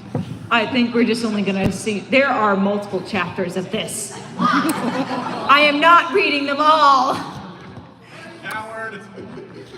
Yeah. We only have 30 minutes left, and since it's election season, I wanted to end it on a very special episode. Not that I'm endorsing a candidate or anything. Is it the Ron DeSantis one? Do you want it to be the Ron DeSantis? I was gonna Tucker Carlson one, but Either one. Okay. So we have Tucker Carlson fucking the green M&M, or a fanfic called Ron DeSantis Faces God, and I wrote in parentheses, quote, "Never read this fanfiction in public." Okay, who wants Tucker Carlson? Who wants Ron DeSantis? Are you sure? Yes! I think they're sure. All right, I'll try to read out some of the less, because this involves some really borderline bad stuff. But I mean, I don't know. I mean, we gotta keep going until we get to the horsecock part. All right, I'll narrate. Do you guys want to do the voiceovers? Sure. sure. Here, wait. You have a microphone. Why are we mixing up our microphones? Come here, get over here. Give me the. I want the middle microphone. This is my panel, bitch. All right. I never said it wasn't. I'll do the narration. Ron DeSantis had been drinking and dancing at the... It's called Ron DeSantis Faces God. And it involves M. Preg. This is one very angry Florida Democrat that has written this. Not that I am legally obliged to say that I do not endorse a certain candidate, because that is something I have to legally say because of where I work. Anyways. Ron DeSantis had been drinking and dancing at the party. and join the company of his fellow Republicans. However, as he looked around the room, he noticed something was off. The other governors weren't dancing. They were watching him with a hungry look in their eyes. Before he knew it, two of them had grabbed his arms, holding him down as they ripped his clothes off. They revealed his tight, virgin asshole, and he knew what was coming next. He sat on the lap of Greg Abbott, who was wheelchair-bound. Ron could feel Abbott's cock pressing against his asshole, and he knew he had no choice but to submit to his advances. Okay, who's Greg Abbott? Come on, Ron. Abbott was... Whispered into his ear. You know you want this. Abbott's cock was too big, and he was too strong. He could feel himself getting hard. Greg Abbott dirty talked him. There's worse lines in this, but I'm trying my best to not make this too dark. Greg Abbott dirty talked him as he fucked him hard and rough. Ron cried out in pain as Abbott's cock slammed into him over and over again. He could feel himself getting close to coming, but he didn't want to give in to the pleasure. He didn't want to give Abbott that satisfaction. You like that, Ron? Abbott asked, grinning down at him. You like being my little slut? Ron didn't know what to say. All he could do was moan as Abbott continued to fuck him, cock slamming into him over and over again. The room was filled with sounds of moaning and grunting, the slapping of flesh against flesh. The smell of sweat and cum filled Ron's nostrils. Oh, I see, a bunch of my friends have left. I have thoroughly creeped them out. Success! Woo! Woo! The room was filled with... Okay, let me try this again. Okay. And he could feel his body responding to the sensory overload. As Abbott continued to use him, Ron could feel himself getting close to coming again. The sensations were too much for him to bear. He cried out as he came, his cock shooting cum all over his stomach, as Abbott continued to fuck him relentlessly. Finally, after what felt like hours, Abbott came inside of him, filling him with his hot, sticky seed. Ron could feel the cum dripping out of his stretched asshole as Abbott pulled out. It was left panting and covered in sweat and cum, his body aching from a brutal fucking. This is one angry Florida Democrat. Abbott. Thanks for the fun, Ron, Abbott said, grinning down at him. You'll always be my little bitch. Ron didn't know what to say. He felt used, his body now a tool for pleasure for his fellow Republicans. Read the words as they are, Courtney. Violated. He felt violated. I don't know if I want to. Sorry. He knew he would never forget what had happened to him at the party. Ron DeSantis was pulled off of Greg Abbott's lap and thrown onto the ground. He tried to get up, but the other governors held him down, their hands on his shoulders, holding him in place. Ron could feel his heart pounding in his chest as he realized what was about to happen.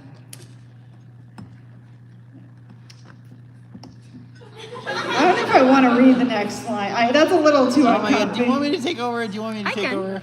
This is a little uncomfortable. I'll take This over. is why I said never read this in public. I'll take over. I need to take out my contacts. My eyes are burning. All right.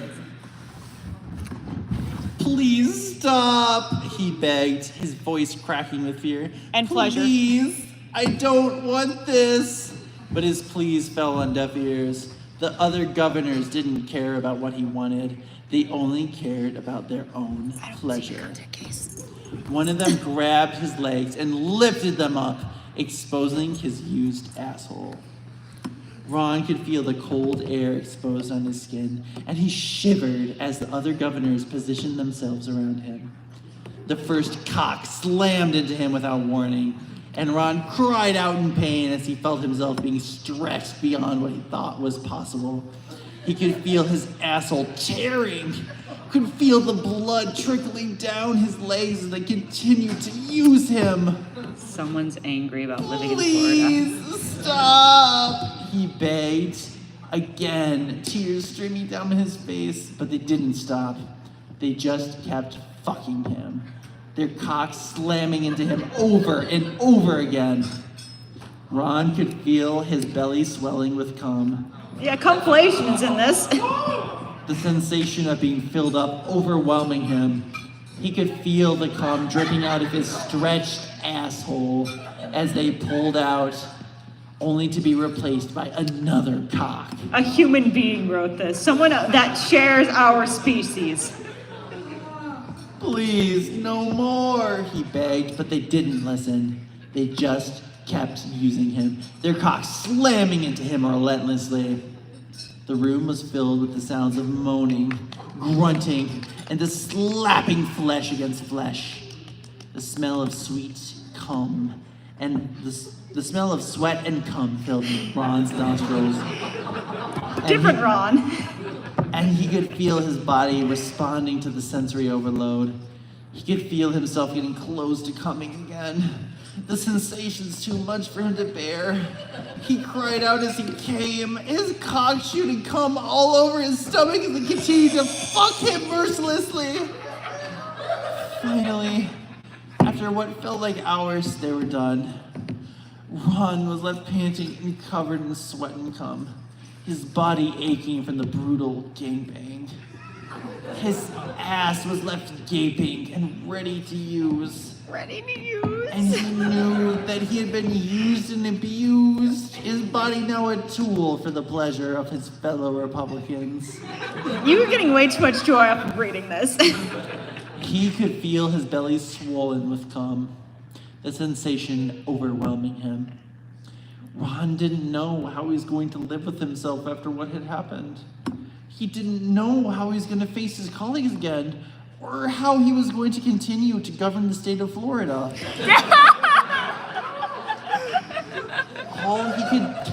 All he could do was lie there, his body aching and violated, and wait for the inevitable consequences of his actions.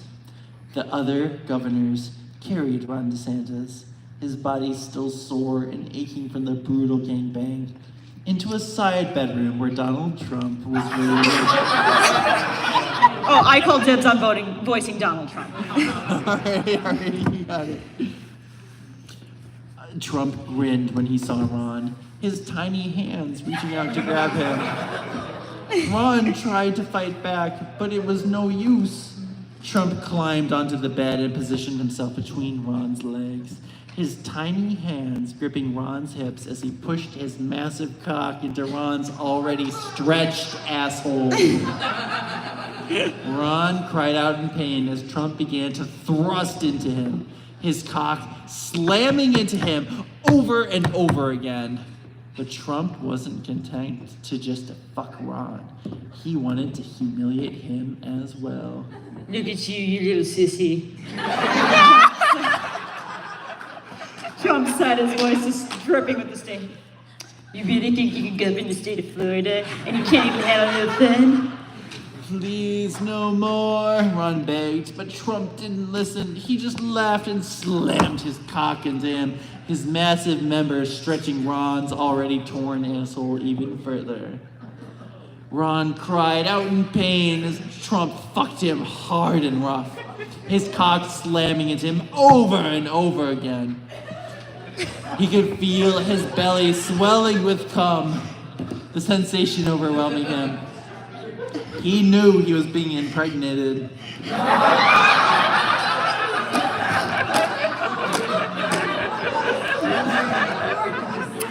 That he was carrying the child of one of his rapists. Oh, okay. We're gonna censor that word from now on. You like that, you little sissy? Trump asked, grinning down at him. You like being filled up with my cum? Ron didn't know what to say. He was still in shock from what had happened to him, and he didn't know how to respond. All he could do was moan as Trump continued to fuck him, his massive cock slamming into him over and over again. The room was filled with the sounds of moaning, grunting, and slapping of flesh against flesh. The smell of sweat and cum filled Ron's nostrils, and he could feel his body responding to the sensory overload. But Trump knew exactly how to push Ron's buttons. Come to me, you little slut, he growled. Come over my cock like the hoe you are. And that was all it took. Ron's body spasmed as he came, his cock shooting cum all over his stomach as Trump continued to fuck him. He could feel Trump getting closer to coming as well. And he knew that he was about to be filled with even more of his seed. Holy shit, someone's angry. Finally, with a loud grump, Trump came inside Ron, filling him with his hot, sticky cum. Ron lay there, panting and covered in sweat and cum. As Trump climbed off the bed and walked away, he knew that he had been used and abused, his stomach aching and swollen with the cum of his Thanks for attackers. the fun, Ron. Trump said, grinning down at him. You'll always be my little sissy. Ron didn't know what to say. He felt violated and abused, his body now a tool for the pleasure of his fellow Republicans. He knew that he would never forget what happened to him at that party. I got this next one. Ron DeSantis couldn't believe it. He was pregnant with their babies. The realization hit him like a ton of bricks as he stared down at his swollen belly. He knew he had no choice but to carry the pregnancy to term, even though the thought of it made it sick to his stomach. He had helped pass one of the most restrictive anti-abortion bills in history. And now he was living with the consequences. He couldn't imagine the pain and humiliation of giving birth to the children of his bad wordists. Just say it. I'm sorry, I'm a YouTuber, okay? I'm used to self-censoring myself. But he knew he had to endure it as months went by. You know, you can read the rest of this one. Yeah, this is, you'll read this. Oh, I can do it. All right. Oh yeah, you want to do it? Then go on and do it. As the months went by, Ron's belly grew larger and larger. He could feel the babies inside him squirming and kicking, their movements a constant reminder of his violation. The other Republicans made fun of him, calling him their breeding whore and laughing at his swollen belly. But the worst was yet to come. One day, Donald Trump invited him to the White House, and Ron knew that he had no choice but to go. As he was led into the bedroom, he saw Putin sitting on the bed, his cock already hard and dripping with pre-cum. Trump was standing behind him, his massive cock already pushing into his stretched asshole. Ron could feel the pressure building inside him as he was double penetrated by the two men.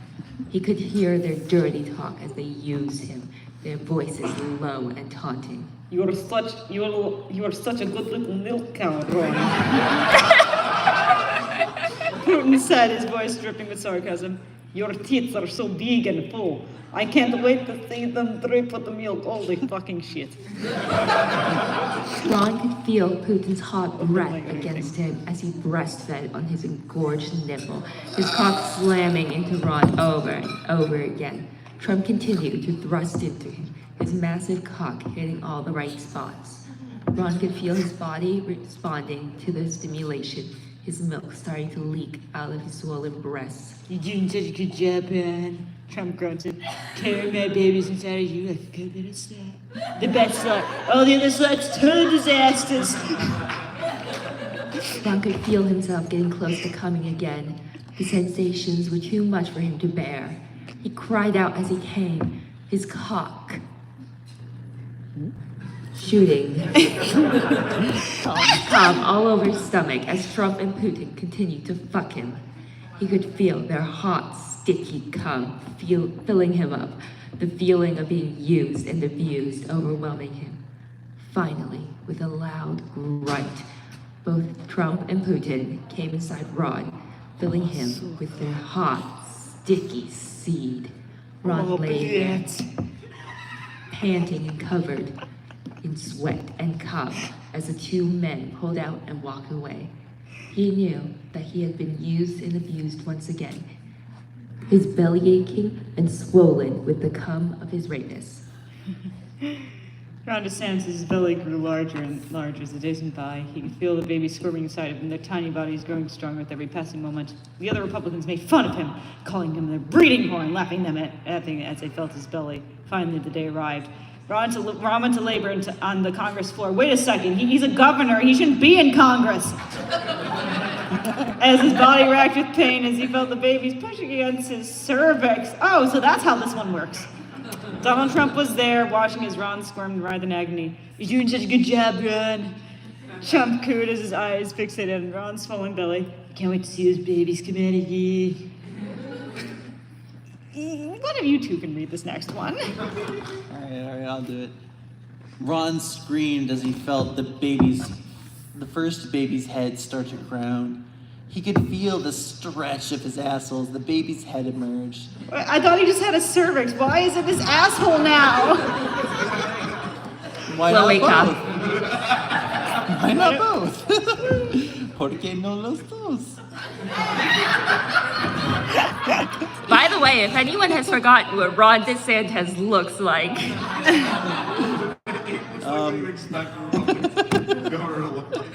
He could feel the stretch of his asshole as the baby's head emerged, followed by its tiny body. He could feel the pleasure of the baby's size as it was pushed out, the feeling of being filled and stretched in a way he had never experienced before. But there was no time to enjoy the sensation. The second baby was already on its way, its head pushing against Ron's cervix. Ron cried out as he felt the baby's head emerge, followed by its body. The feeling of giving birth was overwhelming, the pain and the pleasure combining into one intense sensation. As the second baby slipped out of him, Ron felt his nipples start to tingle. Milk spurted out of them, spraying everywhere as the babies cried and wriggled in his arms. He could feel the ruined state of his asshole, torn and stretched beyond repair by the massive babies that had been forced out of him. Wait. But Ron didn't care. He had done his duty to the Republican Party. And now he was mother to two beautiful babies. He knew that he would always be their breeding whore, but he also knew that he couldn't help but feel a strange sense of pride at what he had accomplished. He lay on the floor, panting and covered in sweat and cum, as he looked up at President Donald Trump. I did it, he said, a sense of accomplishment in his voice. I gave birth to the babies, just like they wanted. Trump chuckled. Well, Ron, I guess you're really a good little Republican after all. He walked away, leaving Ron lying on the floor, his asshole still gaping and stretched from the birth of the babies. So it was his asshole. Well, why did they say cervix earlier? Why not both? Maybe his cervix is in his asshole. Should I continue? Oh, you go ahead. The White House was quiet as Ron DeSantis was brought in, his massive milk-filled tits bouncing with every step.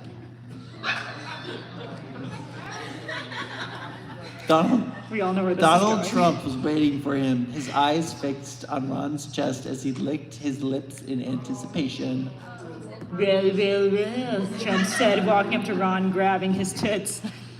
Looks like you're more of a MILF now. Those tits are so big and milky, just like a real cow's. The best cow, all the other calves, total disasters. I'm ad-libbing those, I'm sorry. Ron blushed, feeling a strange combination of pleasure and shame at Trump's words. He knew he was just a tool for the Republicans, a breeding whore to be used and abused as they saw fit. But there was a part of him that couldn't help but feel a sense of pride at the attention he was receiving. Please, Mr. President, Ron begged, his voice trembling. Please, I want you to use me again. I want you to impregnate me and rape my asshole more. Trump grinned, his eyes flickering with lust. You're such a dirty little slut, aren't you? He said as he walking over to the cattle milker. Let's get you hooked up, shall we? Ron moaned as Trump led him over to the machine, attaching the suction cups to his nipples and turning on the milker. The sensation was overwhelming. The cool metal against his skin and the suction pulling on his tits, draining him of his milk and leaving him feeling empty. But there was something else too, something he couldn't quite put his finger on. Maybe it was the way Trump was looking at him, his eyes fixed on his massive tits as he talked dirty to him with a sassy kink. Look at you. You're such a good little milk cow, Trump said, his hands cupping Ron's tits. Shut up, I don't have any. You love having your milk sucked out of you, don't you? You love the feeling being used and abused just like the little breeding her you are. Ron moaned, feeling a sensation of submission wash over him as Trump continued to talk dirty to him. He could hear the sounds of the milker, the whirring of the machine, and the squelching of his milk as it flowed out of him.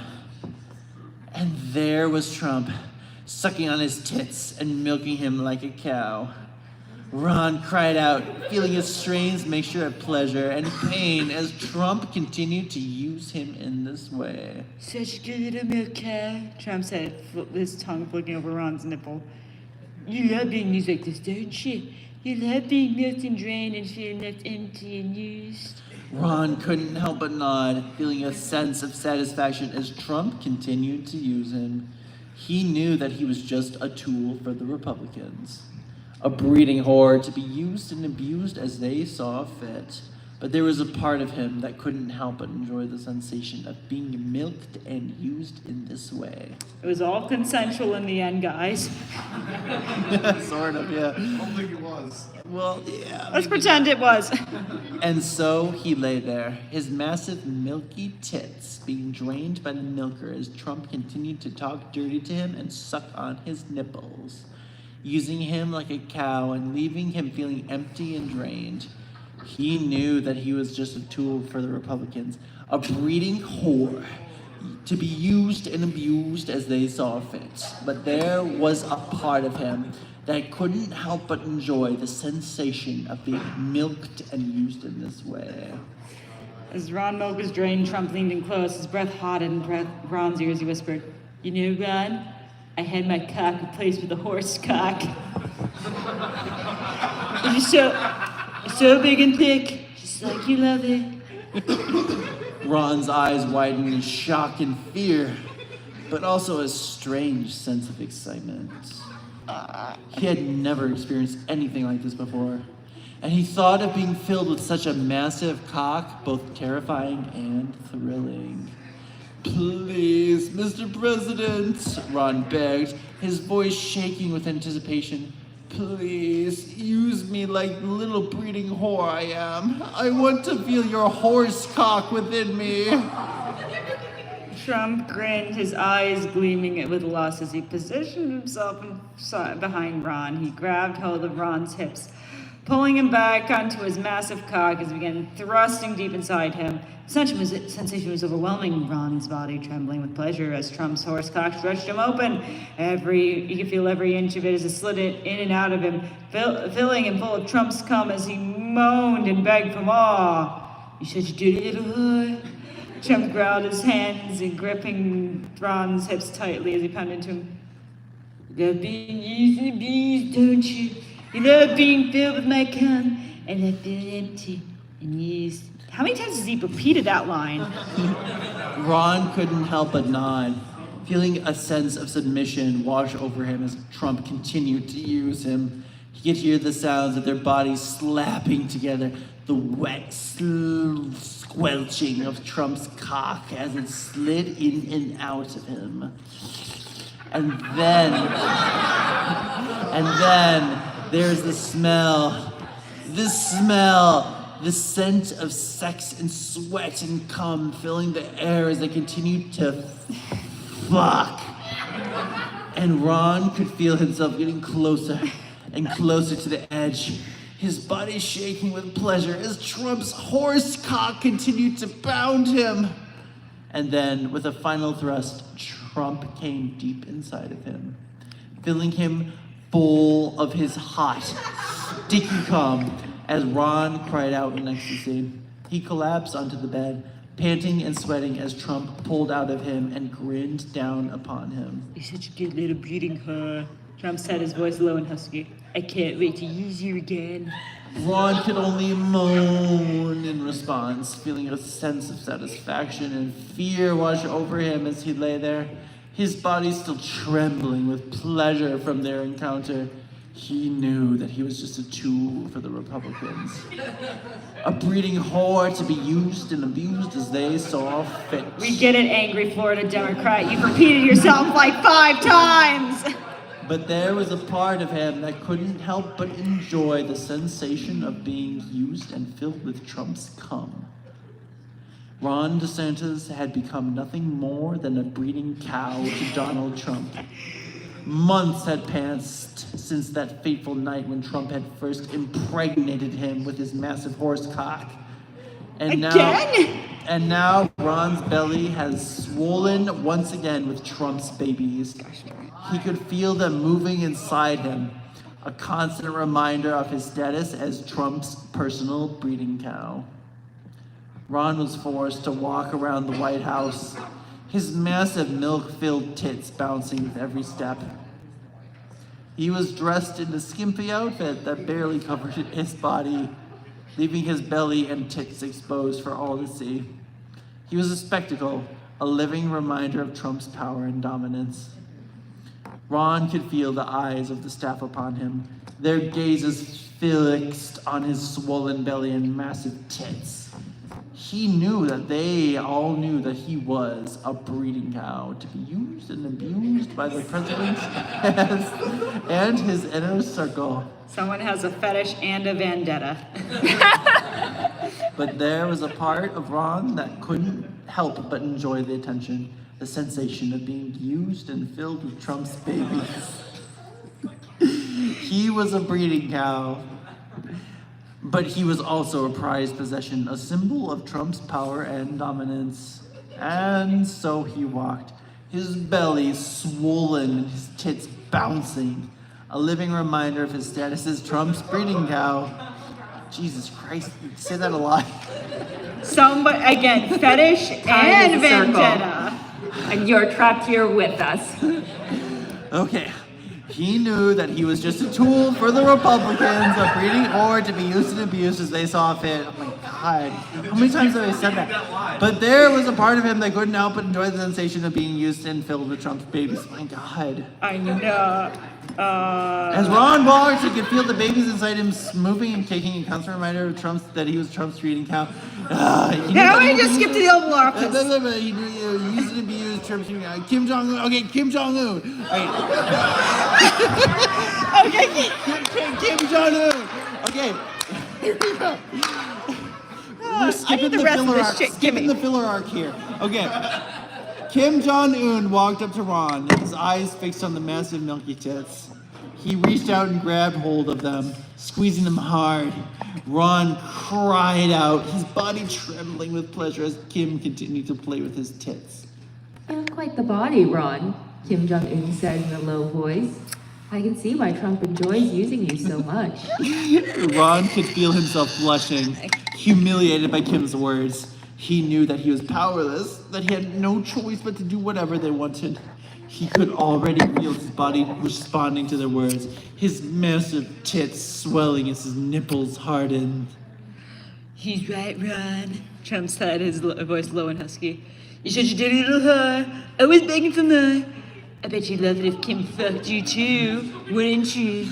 Ron could feel himself shaking with fear and excitement. He knew that he was nothing more than a breeding cow. But there was a part of him that couldn't help but enjoy the sensation of being used and abused by powerful men. Kim Jong-un walked around Ron, inspecting his body. He reached out, grabbing hold of Ron's massive milky tits and squeezing them hard. Ron cried out, his body trembling with pleasure as Kim continued to play with his tits. You're such a dirty little cow, Kim Jong-un said, his voice low and cruel. I can't wait to use you for myself. There's more! Oh, we're almost done. The author ran out of political figures he hated. As Kim Jong-un continued to play with Ron's massive milky tits, Donald Trump grinned, his eyes fixed on Ron's round, swollen, pregnant belly. He knew that Ron was nothing more than a breeding cow, a tool Oh to my- be abused by powerful men like him and Ken. We need that on a t-shirt at this point. It's just a day to her, Ron. Trump said, his voice low and husky again. He keeps repeating that one. He likes low and husky voices, this author does. You love being fucked and abused, don't you? You loved having a massive tits played with and your pregnant belly used for our pleasure. Ron whimpered, his body trembling with fear and excitement as Kim Jong-un pushed him down onto his hands and knees. He could feel his asshole gaping open, his body ready and waiting for Kim's massive cock. Kim Jong-un stepped up behind Ron, his massive cock glistening with pre-cum. Why does everyone have a massive cock? Why not? Because they're dictators? They're dictators. Yes, exactly. The joke writes itself. Hey, I guess so. Anyway, yeah, so he reached out, grabbing hold of Ron's massive milky tits and squeezing them as hard as he pushed his cock into Ron's well-used asshole. Ron cried out, his body shaking with pleasure and pain as Kim fucked him hard. He could feel his massive tits bouncing with every thrust, his nipples hard and sensitive as Donald Trump continued to milk him. You're such a dirty little cow, Kim Jong-un growled, his voice low and cruel. You love being used and abused by powerful men like me, don't you? Ron moaned, his body writhing with pleasure as Kim continued to fuck him hard. He could feel his cock throbbing with desire, his body on the brink of orgasm as Kim pounded his asshole. As Kim continued to fuck Ron, Donald Trump stepped in front of him, his massive cock glistening with pre-cum. He reached out, grabbing hold of Ron's massive milky tits and squeezing them as hard as he began to milk them. Ron cried out, his body shaking in pleasure as Donald Trump milked him and Kim fucked him hard. He could feel his massive tits swelling with milk, his body on the brink of orgasm as two powerful men used him for their pleasure. Finally! With a loud groan, Ron erupted in pleasure. The massive cock streaming come all over the floor as Kim and Donald continued to use and abuse him. He felt that he was nothing more than a breeding cow, a tool to be used by the men in power. But there was a part of him that could help but enjoy the sensation of being used and abused by these two powerful men. That's the end! Thank you for sticking around! I would just like to say, all of you, for saying here, you guys are champs! You deserve to be proud of yourselves for listening to all of this slop. This degeneracy that was written by the rest of humankind, unfortunately. All of you that we have to, look at all the NPCs, look at all the people we grossed out. Yet you have stayed. Look, you are the true survivors. If you can survive this, you can survive anything in your life. The true degenerates among degenerates. Congratulations. If you can survive this, you can survive anything in your life. I wish you a wonderful night and a wonderful rest of your con. Good night, everybody. Woo! You guys enjoyed yourselves way too much. Where did everyone else go? They went to the marketplace. Marketplace? Yeah, apparently we're closing down soon and they wanted to get something that, well, Emily wanted to get something. Wait, the panel, the looks marketplace like open? looks like you have a fan one that they want to give. Hi.